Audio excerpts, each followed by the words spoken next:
ವೀಕ್ಷಕರೇ, ಅದು 2017ರ ಸಮಯ. ಆ ಒಂದು ಸಮಯದಲ್ಲಿ world Congress of mental health ನಡೀತಾ ಇತ್ತು. ಅಲ್ಲಿಗೆ ಇಲಿಯಾನಾ ಕೂಡ ಬಂದಿದ್ರು. ಆ ಒಂದು ಸಮಯದಲ್ಲಿ ಆಕೆ ಒಂದು ಶಾಕಿಂಗ್ ವಿಚಾರವನ್ನ ತಿಳಿಸ್ತಾರೆ. ಅದು ಏನಪ್ಪಾ ಅಂದ್ರೆ, ಹಲವಾರು ಬಾರಿ ಆಕೆ ತಮ್ಮ ಪ್ರಾಣವನ್ನ ಕಳೆದುಕೊಳ್ಳೋದಕ್ಕೆ ಆಕೆನೆ ಪ್ರಯತ್ನ ಪಟ್ಟಿದ್ದು. ಹೌದು ವೀಕ್ಷಕರೇ, ದಕ್ಷಿಣ ಭಾರತದ ಸೂಪರ್ ಸ್ಟಾರ್ ಆಗಿದ್ದಂತ ಈ ಇಲಿಯಾನಾ ಇಂತ ಒಂದು ನಿರ್ಧಾರವನ್ನ ಮಾಡಿ ಅದನ್ನ ಪ್ರಯತ್ನ ಪಟ್ಟಿದ್ರು ಕೂಡ.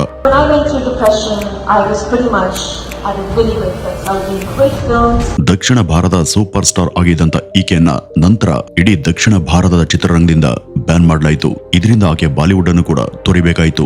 ಇಷ್ಟಲ್ಲದೆ ಸೂಪರ್ ಸ್ಟಾರ್ ಪ್ರಭಾಸ್ ಈ ನಟಿಗೆ ಚೀಟಿಂಗ್ ಅನ್ನ ಮಾಡಿದ್ರ. ವೀಕ್ಷಕರೇ, ಈ ನಟಿಯ ಸಿನಿ ಕರಿಯರ್ ಬಗ್ಗೆ ಇರುವಂತ ಇಂಟ್ರೆಸ್ಟಿಂಗ್ ವಿಷಯಗಳ ಬಗ್ಗೆ ಇವತ್ತಿನ ಈ ಒಂದು ವಿಡಿಯೋದಲ್ಲಿ ಈ ಮುಂದೆ ತಿಳಿತಾ ಹೋಗೋಣ. ಅದು 2006ರ ಸಮಯ. ದೇವದಾಸು ಅನ್ನುವಂತ ಒಂದು ಸಿನಿಮಾ ರಿಲೀಸ್ ಆಯ್ತು. ಆ ಒಂದು ಸಿನಿಮಾ ಸೂಪರ್ ಹಿಟ್ ಆಯ್ತು. ಈ ಒಂದು ಸಿನಿಮಾದಲ್ಲಿ ಅಭಿನಯಿಸಿದಂತ ನಟಿಯನ್ನ ನೋಡಿ ಎಲ್ಲರೂ ಕೂಡ ಶಾಕ್ ಆಗಿದ್ರು. ಯಾರು ಈ ಹೊಸ ಮುಖ ಅಂತ ಯೋಚಿಸ್ತಿದ್ರು. ಆಕೆ ಬೇರೆ ಯಾರು ಅಲ್ಲ, ಇದೇ ಇಲಿಯಾನಾ ಡಿಕ್ರೂಸ್. ತೆಲುಗಿನಲ್ಲಿ ಬಿಡುಗಡೆ ಕಂಡಂತ ಈ ಒಂದು ಸಿನಿಮಾವನ್ನು ನೋಡಿ ಎಲ್ಲರೂ ಕೂಡ ಆಕೆಯ ಅಭಿನಯಕ್ಕೆ ಮತ್ತು ಸೌಂದರ್ಯಕ್ಕೆ ಎಷ್ಟೋ ಜನ ಮನಸೋತಿದ್ರು. ಮೊದಲ ಸಿನಿಮಾದಲ್ಲಿ ಆಕೆಗೆ ಫಿಲ್ಮ್ ಫೇರ್ ಅವಾರ್ಡ್ ಮತ್ತು ಬೆಸ್ಟ್ ಫಿಮೇಲ್ ಡೆಬ್ಯೂಟ್ ಅವಾರ್ಡ್ ಕೂಡ ಸಿಕ್ತು. ಮೊದಲ ಸಿನಿಮಾದಿಂದ ಇಷ್ಟು ದೊಡ್ಡ ಹಿಟ್ ಸ್ಟಾರ್ ಆಗೋದು ಅಂದ್ರೆ ಅದು ಸಾಮಾನ್ಯ ವಿಚಾರ ಆಗಿರಲ್ಲ. ವೀಕ್ಷಕರೇ, ಈ ಇಲಿಯಾನಾ ಡಿಕ್ರೂಸ್ ಅವರ ಪೂರ್ವಜರು ಪೋರ್ಚುಗೀಸ್ನವರು. ಆದರೆ ಈಕೆ ಮಾತ್ರ ಜನಿಸಿದ್ದು ಭಾರತದಲ್ಲಿ. ಕೇವಲ ಆಕೆಗೆ 16 ವರ್ಷ ಇರಬೇಕಾದ್ರೇನೆ ಆಕೆ ತಾಯಿ ಮಾಡಲಿಂಗ್ ಟ್ರೈ ಮಾಡುವಂತ ಸಲಹೆ ಕೊಟ್ಟಿದ್ರು. ಆಕೆ ಬಹಳ ಸುಂದರವಾಗಿ ಇರೋದ್ರಿಂದ ತಕ್ಷಣ ಅವರಿಗೆ ಹಲವಾರು ಜಾಹೀರಾತುಗಳಲ್ಲಿ ಅಭಿನಯಿಸುವಂತ ಅವಕಾಶ ಕೂಡ ಸಿಕ್ತು. Fair and lovely, Emami talcum powder, ಈ ರೀತಿ ಇನ್ನೂ ಕೂಡ ಹಲವಾರು ಬ್ರಾಂಡ್ಗಳ ಆಡ್ಸ್ ನಲ್ಲಿ ಇವರು ಕಾಣಿಸ್ಕೊಳ್ತಾರೆ. ಎಲ್ಲವೂ ಕೂಡ ಸಾಮಾನ್ಯವಾಗಿನೇ ಸಾಕ್ತಿತ್ತು. ಆದ್ರೆ ಒಂದಿನ ಆಕೆಯನ್ನ ರಾಕೇಶ್ ರೋಷನ್ ಮೊದಲ ಬಾರಿಗೆ ನೋಡಿದಾಗ ಎಲ್ಲ ಕೂಡ ಬದಲಾಗಿ ಹೋಗುತ್ತೆ. ಈ ರಾಕೇಶ್ ರೋಷನ್ ಬೇರೆ ಯಾರೋ ಅಲ್ಲ, ಹೃತಿಕ್ ರೋಷನ್ ರವರ ತಂದೆ. ಈ ಇಲಿಯಾನಾ ಆಡ್ಸ್ ಅನ್ನ ಮಾಡ್ತಿದ್ದಾಗ ಆಕೆ ಒಂದು ಜಾಹೀರಾತನ್ನ ಚಿತ್ರೀಕರಿಸಿದ್ದು ಇದೇ ರಾಕೇಶ್ ರೋಷನ್ ರವರು. ಆಗ ಈ ರಾಕೇಶ್ ಅವ್ರಿಗೆ ಇಲಿಯಾನಾ ತುಂಬಾ ಇಷ್ಟ ಆಗ್ತಾರೆ. ಈ ಇಲಿಯಾನಾ ಕೇವಲ ಜಾಹೀರಾತುಗಳಿಗೆ ಮಾತ್ರ ಸೀಮಿತ ಆಗಬಾರದು ಅಂತ ಯೋಚಿಸಿ ರಾಕೇಶ್ ಅವರು ತಮ್ಮ ಸೌತ್ ಇಂಡಸ್ಟ್ರಿಯ ಕಾಂಟ್ಯಾಕ್ಟ್ ಗಳನ್ನ ಬಳಸಿಕೊಂಡು ಅವ್ರಿಗೆ ದೇವದಾಸ ಸಿನಿಮಾದಲ್ಲಿ ಅವಕಾಶವನ್ನ ಕೊಡಿಸ್ತಾರೆ. ಆಗ್ಲೇ ಹೇಳಿದಂತೆ ಮೊದಲ ಸಿನಿಮಾದಲ್ಲೇ ಇಲಿಯಾನಾ ದೊಡ್ಡ ಹಿಟ್ ಸ್ಟಾರ್ ಆಗಿ ಹೊರಹೊಮ್ಮಿದ್ರು. ನಂತರ ಈಕೆಯ ಸಿನಿ ಜರ್ನಿ ನಿಲ್ಲಿಲ್ಲ. ಇಲಿಯಾನಾ ನಡೆಸಿದಂತ ಮುಂದಿನ ಸಿನಿಮಾ ಪೋಕಿರಿ. ಇದು ಕೂಡ super duper blockbuster hit ಆಗುತ್ತೆ. ಮುಂದೆ ಆಕೆ ನಡೆಸಿದಂತ ಇನ್ನಷ್ಟು ಹಿಟ್ ಸಿನಿಮಾಗಳು ಜಲ್ಸಾ, ಕಿಕ್ ಇವೆಲ್ಲವೂ ಕೂಡ ಸೂಪರ್ ಹಿಟ್ ಆಗಿ ಹೊರಹೊಮ್ಮತವೆ. ಈ ರೀತಿ ಹಿಟ್ ಮೇಲೆ ಹಿಟ್ ಅನ್ನ ಕೊಡ್ತಾ ಇಲಿಯಾನಾ ಮುಂದುವರಿತಾನೆ ಹೋದ್ರು. ಆ ಒಂದು ಸಮಯದಲ್ಲಿ ಇಲಿಯಾನಾ ಡಿಕ್ರೂಸ್ ದಕ್ಷಿಣ ಭಾರತದಲ್ಲಿ 1 ಕೋಟಿ ಸಂಬಳ ಪಡೆದಿದ್ದಂತ ಏಕೈಕ ನಟಿಯಾಗಿದ್ರು. ಇಲ್ಲಿಂದಲೇ ನೋಡಿ ಕಾಂಟ್ರವರ್ಸಿಗಳು ಕೂಡ ಶುರುವಾಗಿದ್ದು. ಇದೇ ಸಮಯದಲ್ಲಿ ಪ್ರಭಾಸ್ ಮತ್ತು ಇಲಿಯಾನಾಗೆ ಬ್ರೇಕಪ್ ಆಗಿದೆ ಎಂಬ ಸುದ್ದಿ ಎಲ್ಲ ಕಡೆ ಹರಿದಾಡಿತ್ತು.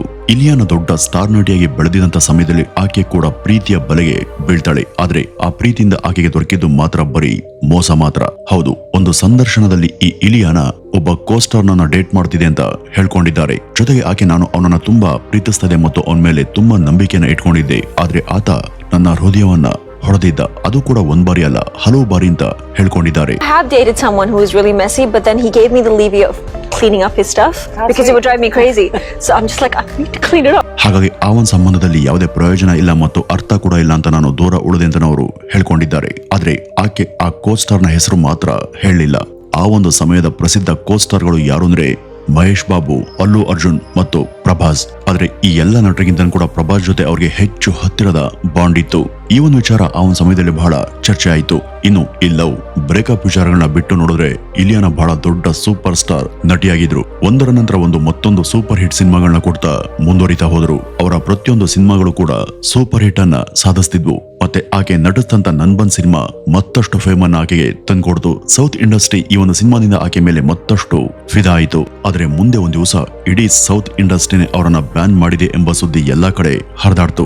2012ರಲ್ಲಿ ಹಿಂದಿಯಲ್ಲಿ ಬರ್ಫಿ ಸಿನಿಮಾ ತೆರೆ ಕಾಣುತ್ತೆ.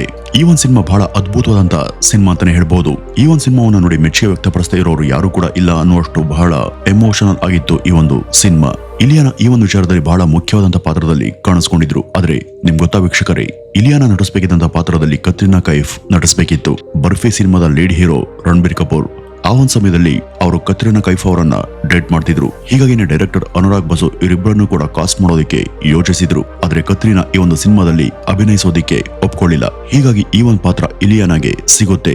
ಈ ಒಂದು ಸಿನಿಮಾ ಮಾತ್ರ ಅಲ್ಲ, ಅದರ ಪ್ರತಿಯೊಂದು ಹಾಡುಗಳು ಕೂಡ ಸೂಪರ್ ಹಿಟ್ ಆಗಿದ್ವು. ಆದ್ರೆ ಇದೇ ಸಿನಿಮಾದ ಕಾರಣದಿಂದ ಅವರ ಜೀವನದಲ್ಲಿ ದೊಡ್ಡ ಟ್ವಿಸ್ಟ್ ಕೂಡ ಶುರುವಾಯಿತು. ಬರ್ಫಿ ಸಿನಿಮಾ ಬಹಳ ದೊಡ್ಡ ಹಿಟ್ ಆಗುತ್ತೆ. ಮತ್ತೆ ಇಲಿಯಾನಾಗೆ ಬಾಲಿವುಡ್ ನಲ್ಲಿ ಬೆಸ್ಟ್ ಫಿಮೇಲ್ ಡೆಬ್ಯೂ ಅವಾರ್ಡ್ ಕೂಡ ಸಿಕ್ಕಿತ್ತು. ಆಮೇಲೆ ಇವರ ಇನ್ನೊಂದು ಸಿನಿಮಾ ನನ್ಬನ್ ಮತ್ತು ಜುಲೈ ಕೂಡ ಇವರ ಪಾಪ್ಯುಲಾರಿಟಿಯನ್ನ ಹೆಚ್ಚಿಸಿದ್ವು. ಆದ್ರೆ ಅದಾದ್ಮೇಲೆ ಇಲಿಯಾನ ಸೌತ್ ಸಿನಿಮಾಗಳಲ್ಲಿ ಕಾಣಿಸ್ಕೊಳ್ಳಿಲ್ಲ.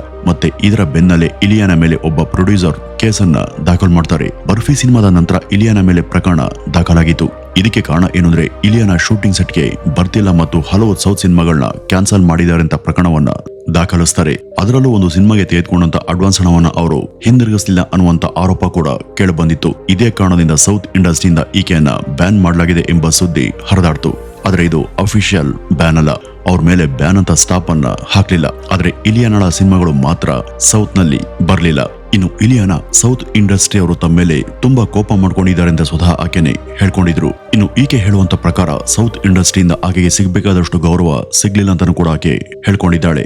ಸೌತ್ಗೆ ಹೋಲಿಸಿದ್ರೆ ಬಾಲಿವುಡ್ ನಲ್ಲಿ ಫೆಮಿನಿಸಂ ಮತ್ತು ಮಹಿಳೆಯರ ಕಂಫರ್ಟ್ ಬಗ್ಗೆ ಹೆಚ್ಚು ಓಪನ್ ಆಗಿ ಉತ್ತಮವಾಗಿ ನೋಡ್ಕೊಳ್ತಾರೆ ಅಂತ ಇಲಿಯಾನ ಹೇಳ್ಕೊಂಡಿದ್ರು. ಆದ್ರೆ ಬಹಳ ಜನ ನಟಿಯರು ಹೆಣ್ಮಕ್ಳಿಗೆ ಸೌತ್ ಇಂಡಸ್ಟ್ರಿಯಲ್ಲಿ ಒಳ್ಳೆಯ ಗೌರವ ಸಿಗುತ್ತೆ ಅಂತ ಹೇಳ್ತಾರೆ. ಆದ್ರೆ ಈ ಇಲಿಯಾನಗೆ ಮಾತ್ರ ಯಾಕೆ ಈ ರೀತಿ ಆಯ್ತು ಗೊತ್ತಿಲ್ಲ. ನಂತರ ಈ ಇಲಿಯಾನ ಸೌತ್ ಸಿನಿಮಾದಿಂದ ಕಣ್ಮರೆ ಆಗ್ತಾರೆ. ಆದ್ರೆ ಸೌತ್ ಇಂಡಸ್ಟ್ರಿಯಲ್ಲಿ ಇಲಿಯಾನ ಜಾಗವನ್ನ ತುಂಬಂತ ಆ ನಟಿ ಯಾರು ಗೊತ್ತಾ? ಅದು ಬೇರೆ ಯಾರು ಅಲ್ಲ, ತಮನ್ನ. ಈ ಇಲಿಯಾನ ಸೌತ್ ಇಂಡಸ್ಟ್ರಿಯಿಂದ ದೂರ ಆದಾಗ ಆ ಜಾಗದಲ್ಲಿ ತಮನ್ನ ಬಂದು ಕೂರ್ತಾರೆ. ಅವ್ರಿಗೆ ಒಳ್ಳೆ ಅವಕಾಶಗಳು ಸಿಗ್ತವೆ. ಆದ್ರೆ ಈ ಇಲಿಯಾನ ಪ್ರಕಾರ ಬಾಲಿವುಡ್ ತುಂಬಾ ಚೆನ್ನಾಗಿದೆ ಅಲ್ವಾ, ಆದ್ರೆ ಅವರು ಅಲ್ಲಿಂದಲೂ ಕೂಡ ಯಾಕೆ ದೂರ ಆದ್ರು ಅನ್ನುವಂತ ಪ್ರಶ್ನೆ ಕೆಲವರಲ್ಲಿ ಮೂಡಬಹುದು. ವೀಕ್ಷಕರೇ, ಬರ್ಫಿ ಸಿನಿಮಾ ಬಂದ ನಂತರ ಪಟಾ ಪೋಸ್ಟರ್ ನಿಖಲಾ ಹೀರೋ, ಆಮೇಲೆ ಬಂದಂತ ಇನ್ನೊಂದು ಸಿನಿಮಾ ಹ್ಯಾಪಿ ಎಂಡಿಂಗ್, ಆಮೇಲೆ ಬಂದದ್ದು ಮೇ ತೆರ ಹೀರೋ. ಇದರಲ್ಲಿ ನರ್ಗಿಸ್ ಫಕ್ರಿ ಮತ್ತು ಇಲಿಯಾನಾ ಡಿಕ್ರೂಸ್ ನಟಿಸಿದ್ರು. ಈ ಒಂದು ಸಿನಿಮಾ ಜನರಿಗೆ ಬಹಳ ಇಷ್ಟ ಆಗಿತ್ತು. ಇದಾದ್ಮೇಲೆ ರುಸ್ತುಮ್, ಬಾದ್ಶಾಹ ಸಿನಿಮಾಗಳು ಬಿಡುಗಡೆ ಆಗಿದ್ವು. ಈ ಒಂದು ಸಿನಿಮಾದಲ್ಲಿ ಕೆಲವು ಬೋಲ್ಡ್ ಸೀನ್ಗಳು ಇದ್ವು. ಈ ಒಂದು ಸಿನಿಮಾ ನಂತರ ಒಂದು ವಿಚಿತ್ರ ಕಾಂಟ್ರವರ್ಸಿ ಶುರುವಾಗಿತ್ತು. ಈಕೆ ದೇವರಿಗಿಂತ ಹೆಚ್ಚು ಲಾಜಿಕ್ ಮೇಲೆ ನಂಬಿಕೆ ಇಡೋಳು. ಒಂದ್ಸಾರಿ ಈಕೆಯನ್ನ ಅವರ ಪರ್ಸನಲ್ ಲೈಫ್ ಬಗ್ಗೆ ಕೇಳಿದಾಗ ಅವರು ಓಪನ್ ಆಗಿನ ತಮ್ಮ ಅಭಿಪ್ರಾಯವನ್ನ ಹೇಳ್ಕೊಂಡಿದ್ರು. ಅವ್ರಿಗೆ ಇಂಥ ವಿಷಯಗಳ ಬಗ್ಗೆ ಮಾತನಾಡೋದಕ್ಕೆ ಯಾವುದೇ ಸಂಕೋಚ ಇಲ್ಲ. ಮತ್ತೆ ಅದು ನ್ಯಾಚುರಲ್ ಹಾಗೂ ರಿಲ್ಯಾಕ್ಸಿಂಗ್ ಅಂತ ಅನಿಸ್ತಾ ಇತ್ತು. ಆದ್ರೆ ಈ ಒಂದು ಸ್ಟೇಟ್ಮೆಂಟ್ ಇಂದ ತುಂಬಾ ಸಮಸ್ಯೆ ಶುರುವಾಗಿತ್ತು. ಬಹಳ ಜನ ಅವರನ್ನ ಟೀಕೆ ಮಾಡೋದಕ್ಕೆ ಶುರು ಮಾಡಿದ್ರು. ಬಾದ್ಶಾಹ ಸಿನಿಮಾ ಹಿಟ್ ಆಯ್ತು. ಮತ್ತೆ ಅದರಲ್ಲಿ ಅಜಯ್ ದೇವಗನ್ ಕೂಡ ಇದ್ರು. ಆಮೇಲೆ ಬಂದದ್ದು ರೈಟ್ ಸಿನಿಮಾ, ಇದರಲ್ಲಿ ಮತ್ತೆ ಅಜಯ್ ದೇವಗನ್ ಇದ್ರು. ಆಮೇಲೆ ಬಂದದ್ದು ದಿ ಬಿಗ್ ಬುಲ್ ಸಿನಿಮಾ, ಇದನ್ನ ಅಜಯ್ ದೇವಗನ್ ಪ್ರೊಡ್ಯೂಸ್ ಮಾಡಿದ್ರು. ಮತ್ತೆ ಇದರಲ್ಲೂ ಕೂಡ ಇಲಿಯಾನ ನಟಿಸಿದ್ರು. ಇದರಿಂದ ಎಲ್ಲಾ ಕಡೆ ಒಂದು ನ್ಯೂಸ್ ಹರಡೋದಕ್ಕೆ ಶುರುವಾಯ್ತು. ಅಜಯ್ ಮತ್ತು ಇಲಿಯಾನ ನಡುವೆ ಏನೋ ನಡೀತಿದೆ ಅಂತ ಸುದ್ದಿಗಳು ಹರಡೋದಕ್ಕೆ ಶುರುವಾದ್ವು. ಜನರು ಇವರಿಬ್ಬರ ನಡುವೆ ಏನೋ ಇರಬಹುದು ಎಂಬ ಮಾತುಗಳನ್ನ ಆಡ್ತಿದ್ರು. ಆದ್ರೆ ಇದೆಲ್ಲ ಕೇವಲ ರೂಮರ್ಸ್ ಮಾತ್ರ. ಇದೆಲ್ಲ ಆದ್ಮೇಲೆ ಈ ಇಲಿಯಾನ ಬಗ್ಗೆ ಒಂದು ಶಾಕಿಂಗ್ ನ್ಯೂಸ್ ಹೊರಬೀಳುತ್ತೆ. ಅದೇನಪ್ಪ ಅಂದ್ರೆ ಈ ಇಲಿಯಾನ ಬಾಲಿವುಡ್ ಅನ್ನ ಬಿಟ್ಟು ಹೋಗಿದ್ದಾರೆ ಅಂತ ಸುದ್ದಿ ಹರಡುತ್ತೆ. ದಿ ಬಿಗ್ ಬುಲ್ ಸಿನಿಮಾ ನಂತರ ಅವರ ಯಾವುದೇ ಸಿನಿಮಾ ತೆರೆ ಕಂಡಿಲ್ಲ. ಮತ್ತೆ ಆಕೆ ಏಕಾಏಕಿಯಾಗಿ ಸಂಪೂರ್ಣವಾಗಿ ಕಾಣೆ ಆಗ್ತಾರೆ. ಮತ್ತೆ ಇಲ್ಲೂ ಕೂಡ ಒಂದು ಹೊಸ ಟ್ವಿಸ್ಟ್ ಶುರುವಾಗುತ್ತೆ. ಇಲಿಯಾನ ಅವರು ತಮ್ಮ ಜೀವನದಲ್ಲಿ ಎದುರಿಸ್ತಿದ್ದಂತ ಒಂದು ಮೆಂಟಲ್ ಕಂಡೀಷನ್ ಅನ್ನ ಓಪನ್ ಆಗೇನೆ ಮಾತನಾಡ್ತಾರೆ. Yes, I've had body issues. I've had them from the time. ನನಗೆ ಬಾಡಿ ಇಶ್ಯೂಸ್ ಇತ್ತು. ಈ ಒಂದು ಕಾಯಿಲೆ ಗುಣಲಕ್ಷಣ ಏನಂದ್ರೆ ನಿಮ್ಗೆ ನಿಮ್ ಬಗ್ಗೆ ಯಾವಾಗಲೂ ನೆಗೆಟಿವ್ ಅಂತಾನೆ ಅನ್ಸುತ್ತೆ. ನಿಮ್ಮ ಮೆದುಳು ನಿಮ್ಗೆ ಸದಾ ಇನ್ಸೆಕ್ಯೂರ್ ಅನ್ನುವಂತ ಫೀಲಿಂಗ್ ಅನ್ನ ಕೊಡುತ್ತೆ. ಇಲಿಯಾನಾಗೆ 12 ವರ್ಷ ಇದ್ದಾಗಲೇ ಜನ ಅವರನ್ನ ಬಾಡಿ ಶೇಮ್ ಮಾಡಿದ್ರು. ಅವರ ದೇಹದ ಬಗ್ಗೆ, ಅವರ ಲುಕ್ಸ್ ಬಗ್ಗೆ ತಪ್ಪಾಗಿ ಕಮೆಂಟ್ ಮಾಡ್ತಾ ಇದ್ರು. ಇದರಿಂದ ಅವರ ಮನಸ್ಸಿನ ಮೇಲೆ ತುಂಬಾ ಪರಿಣಾಮ ಬೀರಿತ್ತು ಅಂತ ಆಕೆ ಹೇಳ್ಕೊಂಡಿದ್ರು. ಮತ್ತೆ ಒಂದು ಸಂದರ್ಶನದಲ್ಲಿ ಈ ಇಲಿಯಾನ, ನಾನು ನಿಮ್ಗೆ ಈಗಲೇ ಇನ್ಸ್ಟಾಗ್ರಾಮ್ ಅನ್ನು ಓಪನ್ ಮಾಡಿ ನನ್ನ ಅಕೌಂಟ್ ಅನ್ನ ತೋರಿಸ್ತೀನಿ, ಅದರಲ್ಲಿ ಕನಿಷ್ಠ ಅಂದ್ರೂ 10 ಜನ ನನ್ನ ಬಾಡಿ ಬಗ್ಗೆ ತಪ್ಪಾಗಿ ಕಮೆಂಟ್ ಮಾಡಿರ್ತಾರೆ ಅಂತ ಆಕೆ ಹೇಳ್ಕೊಂಡಿದ್ಲು. ಈ ಎಲ್ಲಾ ವಿಚಾರಗಳಿಂದ ಇಲಿಯಾನ ಡಿಪ್ರೆಷನ್ಗೆ ಹೋಗಿದ್ರು. ಮತ್ತೆ ಇದರಿಂದ ಹೊರಬರೋದಕ್ಕೆ ಥೆರಪಿಸ್ಟ್ ಬಳಿ ಚಿಕಿತ್ಸೆನ ಪಡೆದುಕೊಳ್ಳೋದಕ್ಕೆ ಶುರು ಮಾಡಿದೆಂದು ಆಕೆ ಹೇಳ್ಕೊಂಡಿದ್ದಾರೆ. ಆಕೆ ಸೋಷಿಯಲ್ ಮೀಡಿಯಾದಲ್ಲಿ ಒಂದು ಪೋಸ್ಟ್ ಅನ್ನು ಕೂಡ ಹಂಚ್ಕೊಳ್ತಾರೆ. ಅದರಲ್ಲಿ ನನ್ನ ಬಾಡಿ ಬಗ್ಗೆ ಕೆಟ್ಟದಾಗಿ ಕಮೆಂಟ್ ಮಾಡಬೇಡಿ, ಒಳ್ಳೆಯ ಕಮೆಂಟ್ ಕೂಡ ಮಾಡಬೇಡಿ ಅಂತ ಬರ್ತ್ಕೊಂಡಿದ್ರು. ಈ ಇಲಿಯಾನ ಅವರ ರಿಲೇಶನ್ಶಿಪ್ ತಮ್ಮ ಒಬ್ಬ ಕೋಸ್ಟಾರ್ ಜೊತೆ ಇತ್ತು. ಆದ್ರೆ ಅದು ಬ್ರೇಕಪ್ ಆಯ್ತು. ಸೈಕಾಲಜಿಕಲ್ ಆಗಿ ನೋಡಿದ್ರೆ ಅವರು ಆ ಒಂದು ಸಮಯದಲ್ಲಿ ತುಂಬಾ ಇನ್ಸೆಕ್ಯೂರ್ ಆಗಿದ್ರು. ಮತ್ತೆ ಇಂಥ ಸಂದರ್ಭದಲ್ಲಿ ಒಬ್ಬ ಲಾಯಲ್ ಮತ್ತು ಒಳ್ಳೆಯ ಬಾಳ ಸಂಗಾತಿ ಬೇಕಾಗಿರುತ್ತೆ. ಹೀಗೆ 2014ರಲ್ಲಿ ಅವರ ಜೀವನಕ್ಕೆ ಎಂಟ್ರಿಯನ್ನ ಕೊಟ್ಟದ್ದು ಆಂಡ್ರೂ ನೀಬೋನ್. ಇವರಿಬ್ರು ಎಲ್ಲಾ ಕಡೆ ಒಟ್ಟಿಗೆ ಕಾಣಿಸ್ಕೊಳ್ತಿದ್ರು. ಈ ಆಂಡ್ರೂ ಇಲಿಯಾನ ಜೀವನದಲ್ಲಿ ಒಬ್ಬ ಸ್ಪೆಷಲ್ ವ್ಯಕ್ತಿಯಾಗಿದ್ರು. ಈ ಆಂಡ್ರೂ ಒಬ್ಬ ಫೋಟೋಗ್ರಾಫರ್. ಇಬ್ರು ಕೂಡ ಇನ್ಸ್ಟಾಗ್ರಾಮ್ ನಲ್ಲಿ ಯಾವಾಗಲೂ ಪೋಸ್ಟ್ ಅನ್ನ ಶೇರ್ ಮಾಡ್ತಿದ್ರು. ಇಲಿಯಾನ ಇವರನ್ನ ಎಷ್ಟು ಹಚ್ಕೊಂಡಿದ್ರು ಅಂದ್ರೆ ಒಂದು ಪೋಸ್ಟ್ ನಲ್ಲಿ ಇಲಿಯಾನ ಡಿಕ್ರೂಸ್ ಅವರು ಆಂಡ್ರೂ ಅವರನ್ನ ಹಬ್ಬಿ ಅಂತ ಕರೆದಿದ್ರು. ಆದ್ರೆ ಮುಂದೊಂದು ದಿವಸ ಇವರಿಬ್ರು ಕೂಡ ಬ್ರೇಕಪ್ ಮಾಡ್ಕೊಳ್ತಾರೆ. इलियाना और उनके बॉयफ्रेंड एंड्रयू नीबोन का हो गया है ब्रेकअप। इलियाना और एंड्रयू ने अपने सोशल मीडिया अकाउंट से अपने सारे एक साथ क्लिक किए गए पिक्चर्स डिलीट कर दिए हैं। ಇದು ಇಲಿಯಾನ ಅವರಿಗೆ ತುಂಬಾ ದುಃಖದ ವಿಷಯ ಆಗಿತ್ತು. ಆಕೆ ಮೊದಲೇ ತುಂಬಾ ಇನ್ಸೆಕ್ಯೂರ್ ಫೀಲ್ ಅನ್ನ ಮಾಡ್ಕೊಳ್ತಿದ್ಲು. ಅದಲ್ಲದೆ ಡಿಪ್ರೆಷನ್ಗೂ ಹೋಗಿದ್ರು. ಇದ್ರ ಜೊತೆ ಈಗ ಬ್ರೇಕಪ್, ಇವೆಲ್ಲವೂ ಕೂಡ ಆಕೆಯನ್ನ ಮತ್ತಷ್ಟು ದುಃಖಕ್ಕೆ ಈಡ್ ಮಾಡಿದ್ವು. ಆಕೆ ಈ ಎಲ್ಲಾ ಕಾರಣಗಳಿಂದ ಡಿಪ್ರೆಷನ್ಗೆ ಹೋಗ್ತಾರೆ. ಸೈಕಾಲಜಿಕಲಿ ಅವರು ಈ ಎಲ್ಲದರಿಂದ ದೂರ ಹೋಗೋದೇ ನೆಮ್ಮದಿಯಿಂದ ತೀರ್ಮಾನಿಸಿ ತಮ್ಮ ಬಾಡಿ ಬಗ್ಗೆ ಬರ್ತಾ ಇದ್ದಂತ ಕಮೆಂಟ್ಗಳಿಂದ ಮತ್ತು ಡಿಪ್ರೆಷನ್ಗೆ ತಳ್ತಿದಂತ ಎಲ್ಲಾ ವಿಚಾರಗಳಿಂದ ಮತ್ತೆ ಬಾಲಿವುಡ್ ನಿಂದನೂ ಕೂಡ ಅವರು ದೂರವಾಗಿ ಹೋಗ್ತಾರೆ. ಇದು ನಿಜವಾಗಿಯೂ ದುಃಖದ ವಿಚಾರ. ಕೆಲವರು ನೋಡೋದಕ್ಕೆ ಹೊರಗಡೆಯಿಂದ ಎಷ್ಟೇ ಸಂತೋಷದಿಂದ ಕಾಣಿಸಿದ್ರು ಕೂಡ ಒಳಗಡೆ ನೋವನ್ನ ಅನುಭವಿಸ್ತಿರ್ತಾರೆ. ಆದ್ರೆ ಕತೆ ಇಲ್ಲಿಗೆನೆ ಮುಗಿಯೋದಿಲ್ಲ. ಒಂದ್ ದಿವಸ ಇಲಿಯಾನ ಇನ್ಸ್ಟಾಗ್ರಾಮ್ ನಲ್ಲಿ ಒಂದು ಪೋಸ್ಟ್ ಅನ್ನ ಹಂಚ್ಕೊಳ್ತಾರೆ. ಅದರಲ್ಲಿ ಡೇ ನೈಟ್ ಅಂತ ಬರ್ದಿದ್ರು.